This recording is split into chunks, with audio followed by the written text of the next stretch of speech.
ఇవాళైతే జినీకి vaccination day అండి, 19th మంత్ది. So అందుకని చెప్పి మేము రెడీ అయిపోయాము, బయలుదేరేసాము. సో కార్లో మనకి జమల్ జమల్ సాంగ్ వస్తుంది, ప్రజెంట్ ట్రెండింగ్లో ఉంది కదా, ఫ్రమ్ యానిమల్ మూవీ. చాలా బాగా వింటున్నాడు, ఒక్కోసారి అడిగల్లా పెట్టించుకుంటాడనమాట. సో మేము హాస్పిటల్కి వచ్చేసాము. పాపం ఇంకా తనకి తెలీదు వ్యాక్సిన్ కోసం వచ్చామని చెప్పి బాగా ఎంజాయ్ చేస్తున్నాడు అక్కడ తిరుగుతూ. అయితే ఇక్కడ జినీ ముందు మాటలు వినేసేయండి.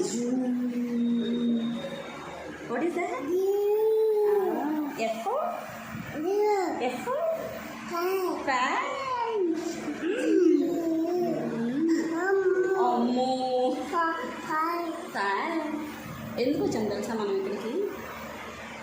ఇంజెక్షన్, నీకు వ్యాక్సిన్ అంటున్నాను. ఎక్కడ వ్యాక్సిన్ వేసేది? వ్యాక్సిన్ ఎక్కడ వేస్తారు? అయితే వ్యాక్సిన్ వేసేటప్పుడు మాత్రం చాలా భయంకరంగా ఏడుస్తాడండి, కానీ అది కొద్దిసేపే. ఆ తర్వాత ఏం చేశాడనేది నెక్స్ట్ వీడియోలో పోస్ట్ చేస్తాను చూడండి. షాపింగ్కి